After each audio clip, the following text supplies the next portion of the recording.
começar a apresentar para vocês o texto da aula de hoje. Eu vou compartilhar minha tela com vocês, tá bom? Vou compartilhar a tela do meu computador, estou compartilhando a tela inteira para ajudar, inclusive, quem está assistindo a aula pelo celular, tablet, computador, tá bom? O texto que vocês leram para a aula de hoje esse texto do Lúcio Olivier Costilla, chamado O Novo na Sociologia Latino-Americana.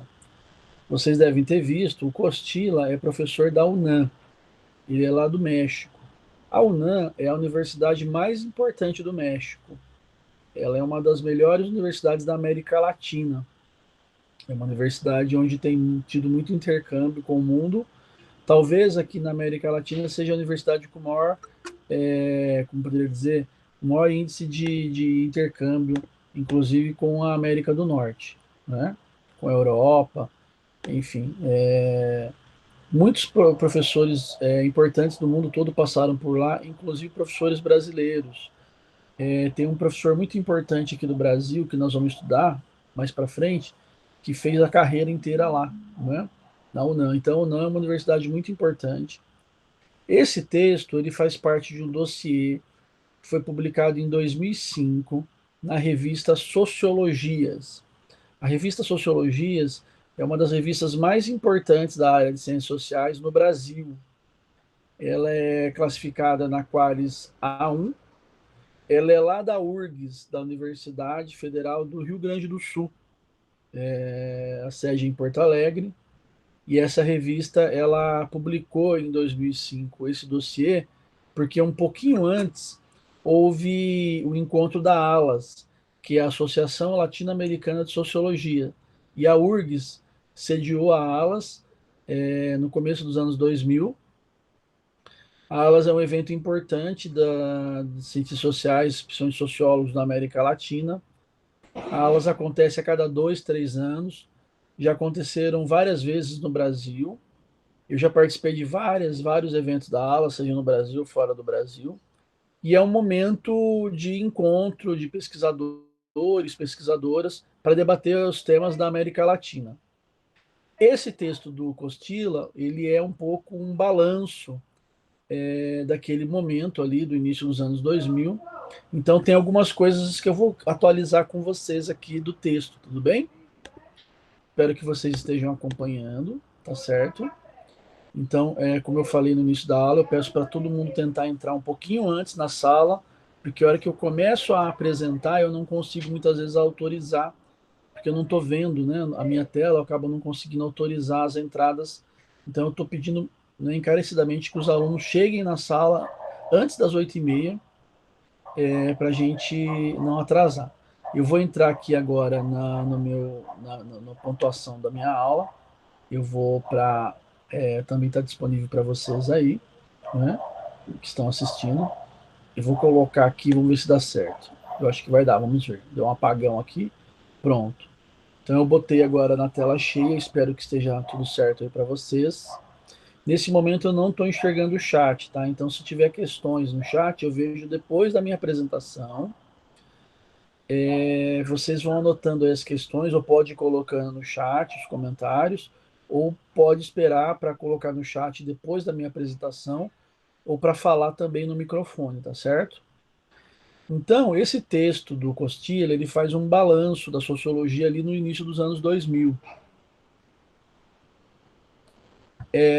Nós estamos já em 2020, já foram 15 anos, muita coisa importante aconteceu, mas o balanço que ele traz é um balanço ainda bem atual e que, de certa forma, contempla o contexto do que nós estamos vivendo no campo das ciências sociais, principalmente da sociologia aqui na América Latina, tá certo? Então, é um artigo que faz uma análise das várias perspectivas teóricas presentes no continente. Esse é um debate importante a se fazer, gente. Porque imagina, nós estamos falando, quando a gente fala em sociologia latino-americana, nós estamos compreendendo um número enorme de países. Nós estamos falando do México, mas também estamos falando do Brasil, mas também estamos falando do Uruguai, também estamos falando do Chile. Então imagina, cada país que eu citei aqui, né, como a Venezuela, Colômbia, Argentina, são países que estão produzindo uma sociologia específica, que já tem um perfil específico de produção sociológica. Boa parte dela focada na análise das questões sociológicas próprias dos seus países. Principalmente no caso brasileiro. Vocês tiveram ou terão ainda a disciplina de sociologia brasileira. E vocês vão perceber que a sociologia brasileira é uma sociologia muito introspectiva do ponto de vista de pensar temas desse Brasil profundo. Então, são vários temas que vocês vão debater, ou já debateram na sociologia brasileira, como o tema, por exemplo, do Brasil Dual, que é um tema bem interessante para pensar essa questão do desenvolvimento no Brasil contemporâneo, a história do Brasil. E é uma sociologia que dialoga pouco, né, com as sociologias dos outros países da América Latina. Essa é uma diferença específica do Brasil, porque quando você vai, por exemplo, para a sociologia argentina, para a sociologia uruguaia, talvez por conta da própria facilidade da língua, porque nós somos os únicos que falamos português aqui nesse continente, né? Nós temos alguns países que falam francês, alguns países que falam inglês, e o que predomina é o espanhol, né? O castelhano. Então, Argentina, Chile, Uruguai, Venezuela, claro que há diferenças no espanhol, mas a língua é a espanhola. Então, isso facilita muito o intercâmbio entre esses países, inclusive na produção de conhecimento. Como eu falei para vocês lá no começo do ano, falei para vocês, deem uma olhada na biblioteca virtual da Claxo, que é o Conselho Latino-Americano de Ciências Sociais. É uma espécie de uma entidade latino-americana que produz, né, sociologia de qualidade aqui no continente. E a biblioteca da Claxo é majoritariamente composta de obras em espanhol, né? E ela é muito mais acessada fora do Brasil do que no Brasil. É uma pena, porque enfim, um conteúdo riquíssimo de materiais que deveriam ser de acesso fácil para os alunos aqui no Brasil. O acesso é fácil, porque é de graça. Você é só entrar no link do site, que eu devo ter disponibilizado, mas se eu não disponibilizei, vocês me perguntem agora no final da apresentação que eu coloco no link no chat de novo para vocês. E você tem livros, você pode baixar em PDF livros inteiros, livros importantíssimos do campo das ciências sociais, da sociologia na América Latina. Então, quando a gente fala nessa sociologia da América Latina, nós estamos falando dessa diversidade de pensamentos. Diversidade também de teorias. Aqui no Brasil, você não tem uma única perspectiva sociológica para entender o Brasil. Se a gente pegar, por exemplo, no campo da sociologia brasileira, você tem autores importantes que são fundamentais para entender o Brasil, né? Então você tem, por exemplo, o Gilberto Freire, o Sérgio Buarque de Holanda, o Caio Prado Júnior, né? Vou pegar esses três aqui. Cada um deles produzindo um conhecimento numa área específica, né? É, o Gilberto Freire no campo da antropologia, o Sérgio Buarque no campo da sociologia, o Caio Prado nessa linha ciência política, sociologia, história, né? E cada um deles em disciplinas diferentes e também com perspectivas teóricas diferentes, né? O Gilberto Freire numa antropologia muito norte-americana, o Sérgio Buarque vinculado a uma sociologia weberiana, uma leitura de uma sociologia weberiana, e o Caio Prado Júnior muito pautado no marxismo, né, na perspectiva de Marx. E são três autores que produzem três interpretações originais do Brasil. Nós vamos ver isso também na América Latina, autores nacionais que dialogam internacionalmente aqui no continente, produzindo uma sociologia de perspectiva também muito variada no que diz respeito às teorias, tá certo? Então o Lúcio também vai pensar um pouco esses temas, né? Mas daí a pergunta é, porque ele vai falar, né? O título é o novo. Daí a primeira pergunta que vocês possam me fazer, mas esse novo ainda continua novo 15 anos depois? Relativamente sim, continua novo. Já não é tá mais tão novo, porque já passaram 15 anos, mas esse novo que ele traz, ele se mantém. Que é o quê? Que é essa volta ao que ele está chamando de pensamento crítico. Inclusive, isso é algo que eu particularmente pontuo quando eu vou para a análise da produção sociológica brasileira e faço uma análise das produções latino-americanas em geral. O que eu percebo é que as análises de autores da América Latina fora do Brasil são, em geral, num tom mais crítico do que a sociologia brasileira. Né? Isso é uma coisa interessante. Não que não haja uma sociologia crítica aqui no Brasil, mas o tom da América Latina fora o Brasil é muito mais crítico do que se vê na produção sociológica brasileira, tá certo? Que também faz parte dessa produção latino-americana. Mas quando eu separo o Brasil e comparo todos os outros com o Brasil, eu percebo que esse tom crítico é maior na América Latina. É só vocês fazerem um balanço, por exemplo, das principais produções publicadas pela Claxo, lá na biblioteca da Claxo. Tá? Me lembrem depois de colocar para vocês aí no chat o link da biblioteca da Claxo. Né? Uma outra coisa que ele está considerando como novo e que se consolidou já nesses últimos anos. A ideia, né, na verdade não é ideia, mas essa capacidade de articulação do que está acontecendo aqui no nosso continente, né, da realidade local dos países do próprio continente com o contexto global. Você não consegue entender a América Latina sem entender o mundo, né, as tendências do mundo contemporâneo, mas também não é possível entender a América Latina só a partir da aplicação de perspectivas teóricas produzidas para além da América Latina. Então, essa articulação entre o local e o global envolve não só os temas locais, mas também as produções teóricas desenvolvidas aqui. Inclusive, nós vamos ter um momento do nosso curso onde nós vamos apresentar uma dessas perspectivas, que é a teoria da dependência, que eu considero como a primeira teoria original desenvolvida na América Latina, para pensar não só a América Latina, mas o mundo global. Né? Tanto é que a teoria da dependência depois deu base para o Emmanuel Wallenstein, entre outros, pensarem a teoria do sistema mundo, né, que é uma perspectiva muito que bebe muito da teoria da dependência, né? Inclusive produzida a partir também de autores que ajudaram a produzir a teoria da dependência.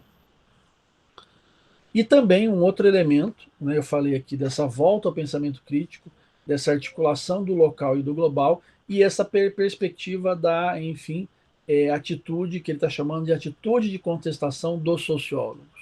Veja bem, nós não estamos produzindo sociologia num contexto de tranquilidade, principalmente no caso latino-americano. Né?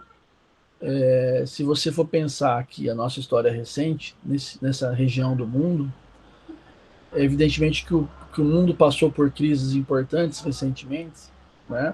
E são crises globais, mas os países mais empobrecidos, eles acabam sofrendo mais os impactos dessas crises, e a gente pode perceber muito bem como a gente está sofrendo a crise lá do início dos anos 2000, né? 2007, 2008, começou nos Estados Unidos e Europa, e depois foi chegar aqui no Brasil lá para 2010, 2011, e a gente ainda está, de certa forma, vivenciando esse processo, seja do ponto de vista econômico, mas também político, né? E a pandemia, ela torna mais crítica ainda essa situação. E eu acordei hoje assistindo uma reportagem sobre o aumento do preço do arroz, né? Imagina, o arroz que você pagava aí R$ 10, 11, 12, no máximo 14, ela está 27, 28, né? Então, como que você explica, né, um produto como esse, que é um produto importante para a nossa alimentação diária, dobrar de preço em poucas semanas? Então, esse novo, que já se consolidou nesses últimos 15 anos na América Latina, passa pela discussão desses três elementos aqui que eu trouxe para vocês, tá certo? Ele coloca dois pontos importantes no texto dele. a perspectiva do que ele vai construir como elementos de paradigma, né?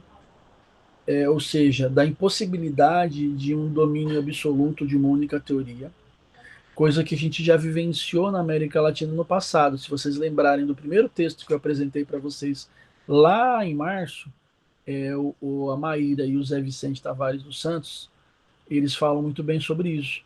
Das fases que nós tivemos na América Latina, principalmente até a primeira metade do século XX, onde você teve o predomínio de teorias em determinado momento da história. E o que nós temos hoje, nesse início do século XXI, é a impossibilidade da permanência de uma única teoria. Como eu disse para vocês, sejam nos países individualmente, ou seja na produção sociológica geral da América Latina, e para mim a Claxo é sempre o termômetro para isso, porque a Claxo ela reúne, ela congrega essa produção, você vai identificar um número diversificado de perspectivas teóricas. Evidentemente que aquela novidade ali do início dos anos 2000, ela deve ser considerada que tem a ver com o tom crítico, o aumento do tom crítico. Então, independente da perspectiva teórica, você vai ter um tom crítico na produção sociológica. Em que sentido crítico? De questionamento das estruturas de plausibilidade que mantém o sistema em pé aqui na América Latina. Ou seja, uma crítica contundente ao sistema capitalista. Tá certo? Uma outra coisa que ele traz é que é preciso, né, é um problema que ele identifica nessa produção sociológica, né, que de certa forma nos últimos congressos da Claxo, inclusive, da Claxo não, desculpa, da ALAS, da Associação Latino-Americana de Sociologia, a gente debateu em alguns momentos, que tem a ver com essa questão do imediatismo, né? Muitas vezes a própria sociedade exige de nós sociólogos esse imediatismo. Então você tem problemas sociais que se transformam em problemas sociológicos e aí tem que ter a diferença, tem que saber a diferença disso, né? Um problema social não é propriamente um problema sociológico, não é? São duas coisas diferentes. Mas em geral, os problemas sociais tendem a se transformar em problemas sociológicos. E há uma pressão muito grande de nós, da sociedade para nós, pensadores sociais, de resolver esses problemas. Então, isso cria um imediatismo. Vou dar um exemplo para vocês com relação à minha área de atuação no campo da sociologia, que compreende o campo da sociologia da cultura. E dentro do universo da sociologia da cultura, eu faço estudos sobre o fenômeno religioso e também as culturas juvenis. Né? No campo do fenômeno religioso, nos últimos anos tem tido uma pressão muito grande para a gente ajudar a explicar a relação da religião na política. E é enfim, uma pressão legítima. Né? Mas qual é a grande questão que eu coloco? Inclusive, eu debati isso já num artigo em 2015, que eu publiquei na revista contemporânea lá da UFSCar. Ao assumirmos esse imediatismo na sociologia da religião, e ao começarmos a discutir o tema da política e da religião no Brasil contemporâneo, um tema necessário, ou seja, ao transformarmos essa questão social numa questão sociológica, num problema sociológico, a sociologia da religião, ela acabou deixando de lado o tema que é próprio da sociologia, que é o tema da laicidade, desculpa, que é o tema da secularização, e passou a enfatizar no debate em torno do tema da laicidade. O grande problema é que a gente não consegue entender a perspectiva da laicidade no Brasil contemporâneo sem entender o contexto da secularização. E daí eu chamo a atenção num artigo meu chamado Perspectivas da Laicidade no Brasil Contemporâneo, quando eu faço essa crítica. Então, o Olivier Costilla, ele está chamando a atenção para isso. Ou seja, se há necessidade de se fazer debates e se produzir conhecimento sobre temas específicos da realidade, é fundamental que a gente não abandone referências conceituais próprias da nossa área, da sociologia, que são fundamentais para entender a realidade para além daquele imediatismo. Eu tive um desafio nessa pandemia, que foi de pensar, por exemplo, o papel o papel público do catolicismo em tempos de pandemia. Por quê? Porque vocês devem ter acompanhado, houve uma polêmica lá no mês de maio com relação a uma reunião que algumas TVs católicas fizeram com o presidente da República. Isso gerou uma polêmica porque a CNBB, que é a Conferência Nacional dos Bispos do Brasil, ela criticou e ela, de certa forma, desautorizou essas TVs a fazerem algum tipo de negociação com o governo. E a proposta naquele momento, naquela ocasião, era de que o governo investisse nas TVs católicas e, em contrapartida, haveria das TVs católicas, enfim, é, uma contrapartida no sentido de fazer uma agenda positiva para o governo. Estou sendo bem generoso aqui na minha apresentação desse problema social, né? A grande questão é que isso virou um problema sociológico. Eu enfrentei isso num artigo com dois colegas, chamado Emerson Senna, da Federal de Juiz de Fora, e o Péricles Andrade, da Federal de Sergipe. Nós três sentamos e fomos pensar o tema do ponto de vista sociológico. E a nossa pergunta é: quem tem direito de ser a voz pública do catolicismo no Brasil contemporâneo? Porque esse problema social imediato nos trouxe um problema sociológico, né, uma questão sociológica. Ou seja, quem fala aqui no Brasil em nome do catolicismo? É o Papa, né, a CNBB, são, enfim, as mídias católicas, e a gente fez uma análise sobre isso. Enfim, é um texto inédito ainda, mas deve estar saindo aí nos próximos meses. Então, esse imediatismo é algo que também é importante de ser considerado é, pelo autor, e ele traz, enfim, essa perspectiva. Então, eu estou seguindo aqui, né, com vocês. Eu tô ainda muito confuso com relação ao tempo, estou tentando ficar naquele tempo que eu prometi, e eu espero manter o tempo para a gente conseguir ter uma boa agenda de trabalho, tá certo? Então ele vai falar, a partir desse imediatismo, uma luta contra o empirismo, né? O que é o empirismo? Né? Eu vou dar um exemplo prático para vocês. Aqui no Brasil a gente tem uma vantagem muito grande de ter o IBGE, que faz a cada 10 anos o censo. Aliás, o ano passado era para ter sido feito, não foi feito. Mas a cada 10 anos no Brasil, a gente passa a limpo o Brasil nas estatísticas. Né? O empirismo significaria, por exemplo, da gente considerar que essas estatísticas elas são, enfim, o ponto final na análise da realidade brasileira. E, na verdade, não são. Né? Os dados do censo, seja para qual for a área, ele tem que ser considerado nas nossas pesquisas como ponto de partida para entender a realidade social. Né? E junto com aquilo, né, com aqueles dados, você tem que trazer uma análise mais aprofundada da realidade social. Né? E essa luta contra o empirismo passa por isso. Né? E passa também pela luta de evitar uma produção de conhecimento muito fragmentada. Muitas vezes as teorias elas vêm também com temas de privilegiados. Né? Então a gente teve durante muito tempo no Brasil o privilégio do debate em torno do trabalho, muito influenciado pela teoria marxiana. Né? A gente tem no Brasil, mais contemporâneo, um debate muito focado no tema do corpo, isso por conta da influência do Foucault. Então, essa produção também fragmentada e essa produção tematizada, elas precisam ser problematizadas. Não significa que eu não possa fazer análise do trabalho, mas eu tenho que fazer num contexto global, num contexto mais, né, enfim, menos fragmentado. Mesma coisa, não significa que eu não possa debater o tema do corpo, mas isso tem que ser feito também numa perspectiva mais abrangente, né? Uma outra coisa que ele vai trazer, né, pensamento dominante global, né, essa coisa da manutenção do capitalismo.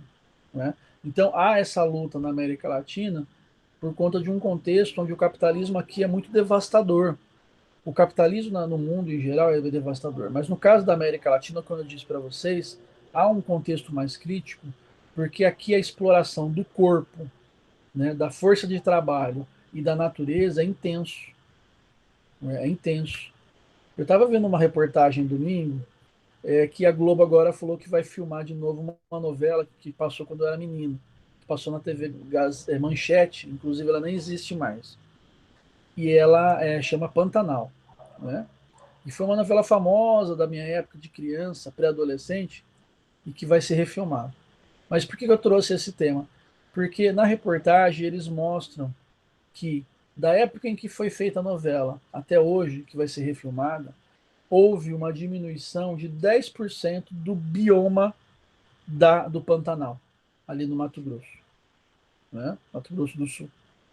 Então imagine, em poucos anos, né, um pouco mais de uma década, você tem 10% de redução do bioma do Pantanal, né? Que é um bioma super importante não só para o Brasil, mas para o mundo, né? Eu postei esses dias nas minhas redes sociais uma crítica internacional que tem sido feita ao governo atual por conta da devastação da Amazônia, né?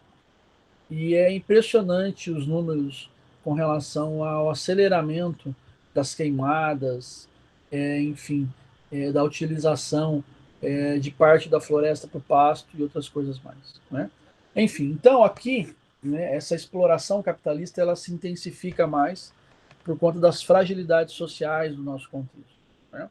Então é importante pensar também no campo da sociologia a crítica a esse sistema, né? E também essa coisa que ele está trazendo aqui de multiplicidade de abordagens especializadas desconectadas do global, né? Então isso tem a ver com esses dois temas que eu já trouxe aqui, que é esse conhecimento mais fragmentado e sem fazer a crítica a esse pensamento dominante internacional, né? Eu lembro que quando eu comecei a estudar sociologia, gente, havia um autor importante em evidência, que era o Francis Fukuyama.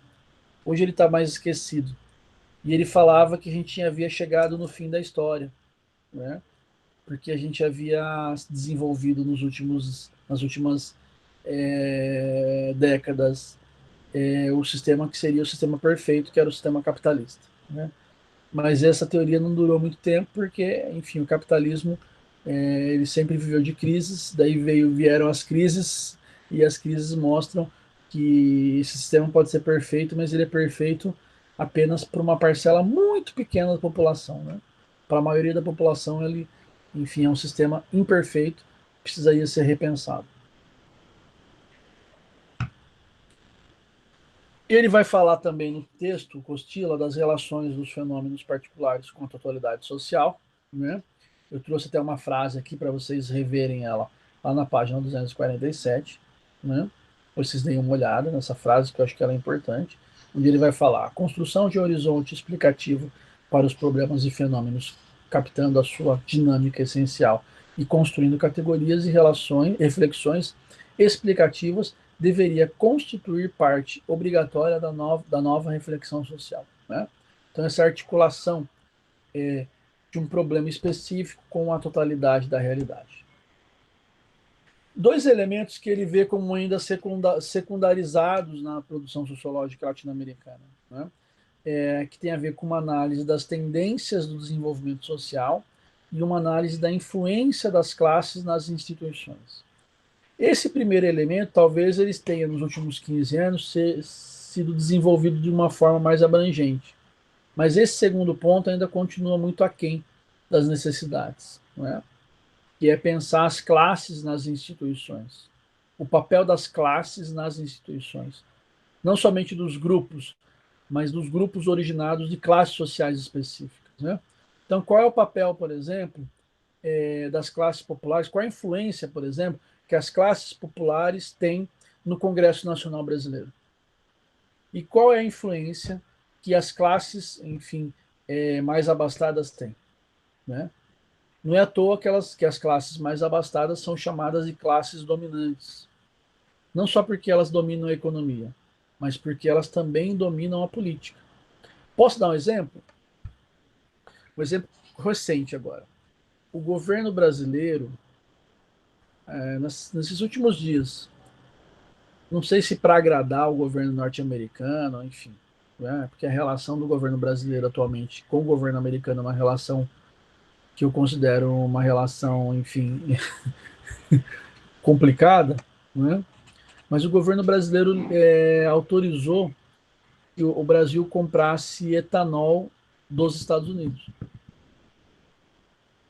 E daí os usineiros, né, do interior de São Paulo, principalmente, estão produzindo etanol a partir da cana, porque daí os Estados Unidos eles fazem etanol do milho, né? nós aqui no Brasil fazemos etanol da cana. Os usineiros, né, que são parte importante da classe mais abastada no Brasil e, consequentemente, dessa classe dominante, eles entraram em ação e falaram: não, não é possível. Nós não podemos aceitar que o Brasil compre etanol dos Estados Unidos, porque nós estamos com um abastecimento cheio aqui no Brasil. A gente tem etanol para vender para o Brasil, né? Então está tendo esse conflito. Nós vamos ver nos próximos dias se o Brasil mantém de fato essa compra do etanol norte-americano. Mas, enfim, uma parte da classe dominante entrou em ação para dizer para o governo: governo, você não vai fazer isso, né? Então, esse é um termômetro interessante para a gente acompanhar nos próximos dias, né? O peso desse grupo específico da classe dominante no atual governo, né? Um grupo, inclusive, que faz parte do agronegócio, certo? Bem, essas fases da sociologia a gente falou já no começo do ano, né? Ele traz um pouco aqui três momentos importantes, né? Uma fase que enfatiza a teoria, ali do final do século XIX, início do século XX, uma fase mais empiricista, né?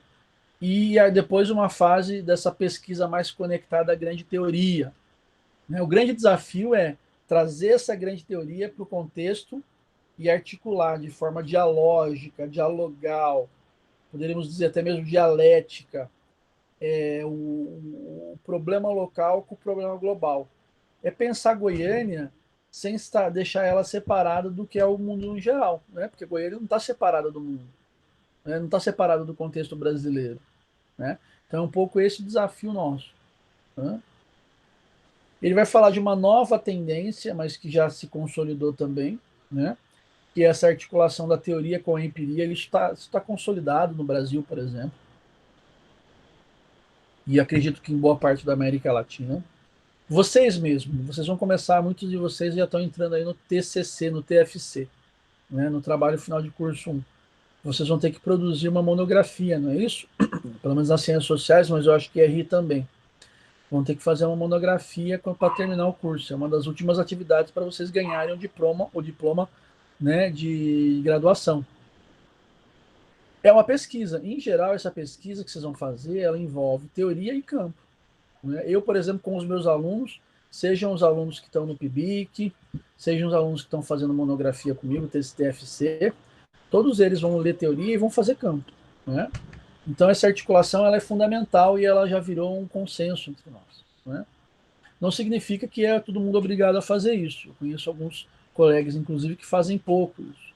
Mas, inevitavelmente, nós temos que ter contato com a realidade de alguma maneira, seja de forma direta ou indireta. Senão você não produz sociologia, entende? Então, ele vai trazer também a questão de uma necessidade fundante da América Latina, que é vislumbrar novos modelos de civilização. Então, aqui já vai um pouco, né? O Costilla já traz, o Olivier Costilla já traz um pouco a perspectiva dele de olhar a realidade, né? Ele vai dizer, o sociólogo, o cientista social, ele tem que pensar o mundo, ele tem que pensar o mundo de forma crítica. E como há um pressuposto de que a estrutura societária global ela não está adequada, nós temos também a tarefa de pensar, de vislumbrar novos modelos de civilização, outros modelos possíveis de civilização. Gente, uma coisa importante, que talvez para a geração de vocês, vocês ainda são ainda muito novos e novos, mas que para minha geração marcou muito. Esse texto foi escrito, ele foi publicado em 2005, mas ele foi escrito lá em 2003, 2004. Ele foi apresentado no evento da Alas no Rio Grande do Sul, nesse período.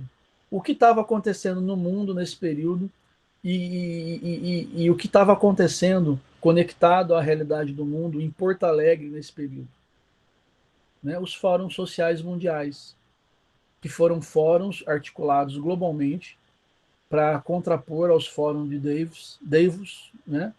Que era um fórum econômico mundial das principais potências mundiais para pensar o capitalismo. E o Fórum Social Mundial era fórum de movimentos sociais que pensavam outro modelo. Então, o Olivier Costilla está profundamente influenciado por esses eventos do início dos anos 2000, né? Por eventos, enfim, de ação direta que também vieram um pouco antes, como, enfim, as manifestações de rua em Seattle, nos Estados Unidos, em Gênova, na Itália, né? e que culminou em 2001, 2002, 2003, 2004, 2005, nos 5 primeiros fóruns sociais mundiais que aconteceram exatamente em Porto Alegre, no mesmo local onde aconteceu, enfim, com o evento da ALAS no início dos anos 2000. Então, todo esse contexto ele tem que ser entendido porque a produção sociológica ela não nasce do nada. Não é que nem o Dr. Brown lá do De Volta para o Futuro, que foi tomar banho, bateu a cabeça e descobriu a máquina do tempo. Nós não produzimos sociologia dessa maneira, na intuição. Nós produzimos sociologia, né, olhando a realidade e vivenciando ela, tá certo? Ele vai falar de crise, né, que há um tempo de criatividade teórica necessária. Então, lá na 254, ele vai dizer: a consciência da crise de civilização pode mudar nossa apreciação das alternativas críticas ao capitalismo transnacionalizado. Né? Então, esse também é um debate importante de se fazer, que é o debate que ele traz lá no final do texto sobre a questão da globalização. Né? Esse tema a gente vai debater ao longo do curso, mas o Costilla traz algumas discussões importantes sobre isso. Né? Porque, primeiro, isso que a gente chama de globalização, eu não gosto desse termo, né? Eu prefiro outro termo, mas o termo globalização, ele, enfim, virou quase que uma grife, e quando a gente fala em globalização, as pessoas já sabem do que nós estamos falando, ou não, né? Ou não. Por quê? Porque a globalização, na verdade, ela é diferente, porque quando a gente fala em globalização, parece que estamos todos vivendo no mesmo contexto. E apesar de estarmos inseridos praticamente todo mundo no mesmo sistema societário, né, global, ele é diferente nos países ricos e nos países não ricos. Né? Eu não gosto do termo subdesenvolvido que ele usa aí, tá? Mas enfim, podemos usar, é um termo também apropriado nas ciências sociais. Eu, particularmente, que não concordo com o termo, mas ele existe e ele é muito usado. E ele também é diferente para o capital e para o trabalhador, ou seja, a globalização é sentida de maneira diferente a depender da classe social no qual você está inserido ou inserido, certo? Então isso é importante ser considerado, porque muitas vezes a globalização ela passa uma imagem, daí essa imagem que o Olivier vai construir, ele vai dizer, a globalização produz uma imagem que é um sonho romântico de um mundo todo, né, totalmente unido, junto, né, todos nós de mãos dadas no entorno do planeta, né, de homens e mulheres universais, de seres humanos universalizados. Eu lembro, inclusive, de um colega de faculdade que ele era de um grupo religioso chamado... Esqueci o nome do grupo, mas era um grupo de origem italiana bem conservador, e ele falava o seguinte: Flávio, nós somos cidadãos do mundo. Né? Então, essa ideia de que, bem, se nós somos cidadãos do mundo, então não tem mais fronteira, é isso? Né? Eu não preciso de visto para entrar nos Estados Unidos. Né? Liberdade de mercado, né? Então essa também ilusão da mão invisível do mercado que controla tudo, né? Enfim, eu estou lendo atualmente um autor um alemão que foi radicado na Costa Rica chamado Franz Hinkelhammer, e ele é muito interessante para entender essa ilusão do mercado, da livre concorrência de mercado, né? Porque ela é ilusória, na verdade ela é uma ideia que não se concretizou no mundo contemporâneo, no capitalismo contemporâneo. E também a questão da democracia liberal, dos limites da democracia liberal, que é predominantemente representativo. Né? Então, até que ponto, se o Congresso brasileiro é representativo da sociedade brasileira, até que ponto esse Congresso leva em consideração, enfim, as necessidades da maioria da população? Então, são debates que ele vai, né, trazendo, e ele vai dizer: essa ideia de globalização produz uma imagem que não é uma imagem real. E qual seria essa imagem real? Na perspectiva do Costilla, e eu concordo muito com ele, né, para a gente já ir encerrando aqui essa minha apresentação, e depois eu abrir para vocês para questões, qual que seria a imagem real dessa globalização? Primeiro, né, o domínio passa pelo domínio mundial de uma classe social. Ele traz aqui a classe industrial e financeira, mas é predominantemente o capital financeiro, tá, gente? Mas é importante entender que o capital financeiro ele não é mais tão puro, Na verdade, ele é tão dominante que ele tomou conta dos outros tipos de capital, que se você pegar, por exemplo, o negócio de soja aqui no... Enfim, vamos pegar, na verdade, o agronegócio em geral aqui no Centro-Oeste, ele está predominantemente financiarizado, né? Então, enfim, você não sabe exatamente quem são os donos das empresas. Se vocês lembrarem alguns anos da polêmica com a Friboi, a gente foi, né, a imprensa foi tentar descobrir quem era realmente o dono da Friboi e descobriu que os donos não eram de fato os irmãos lá que estavam envolvidos na polêmica, mas que havia um consórcio internacional financiarizado que controlava a empresa Friboi, né? E é assim que funcionam os negócios no mundo. Então, há um domínio mundial desse capital financeiro, né? Que é vinculado a uma classe dominante financiarizada, né? Talvez o Soros, né, Jorge Soros, seja a figura mítica, né, que exprime bem, né, essa realidade, que é uma realidade de trabalhar reprodução do capital predominantemente a partir da especulação, né? Tem inclusive um documentário interessante sobre o Jorge Soros e como que funciona, enfim, a dinâmica de negócios dele, que valeria a pena a gente assistir para entender um pouco, né, o que é e como domina o mundo essa nova classe financiarizada. Bem, uma outra imagem real da globalização, da exclusão social em vários contextos, né, em todos os contextos, né, é a marginalização dos países empobrecidos. Ele está chamando aqui de subdesenvolvido, né? A subordinação do mundo aos Estados Unidos e mais daqui a pouco à própria China, né? A gente está vivenciando uma transição, mas o mundo ainda é muito subordinado aos Estados Unidos. No caso da América Latina, isso se mantém ainda. No caso do Brasil, isso a gente estava conseguindo ter uma certa autonomia nesse último ano e meio desse novo governo, voltamos a ter uma certa subserviência também a esse governo dos Estados Unidos. É uma exploração irracional da natureza, né? Se explora a natureza como se a gente tivesse um planeta B para depois mudar. A gente consome tudo aqui e vai para outro planeta, né? E um processo de alienação dos indivíduos ao consumo suntuoso. Aqui ele está sendo generoso, né? Mas o consumismo, a lógica do consumismo tomou conta da maioria de nós, né? O que nos torna felizes hoje, inclusive o lazer hoje no Brasil, é muito vinculado à lógica do consumo. Aqui em Goiânia, o prazer, por exemplo, como a gente não tem praia, né?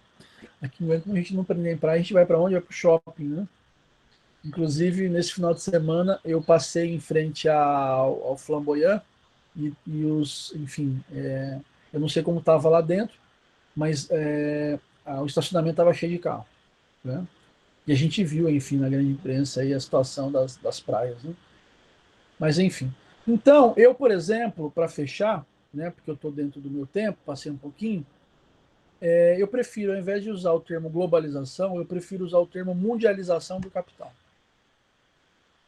que é um termo desenvolvido pelo François Chesnais, um autor francês que eu gosto muito, que inclusive eu tive o prazer de conhecer, e que eu acho que exprime melhor o que é a realidade mundial hoje, né, sobre a égide do capitalismo. Ou seja, nós temos o capital mundializado, mas as relações sociais elas continuam ainda muito subjugadas pelos seus contextos locais. Uma coisa é ser trabalhador aqui no Brasil, outra coisa é ser trabalhador lá na Noruega. Né? As relações de exploração do trabalho são muito diferentes nesses dois contextos.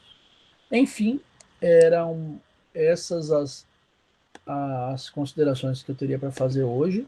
Eu vou fazer o seguinte: eu vou parar aqui a apresentação e eu também vou encerrar a gravação para dar a liberdade para vocês abrirem as câmeras se quiserem e, enfim, participarem do debate, tá certo? Então, estou encerrando nesse momento, encerrando nesse momento a gravação para vocês ficarem à vontade para falarem.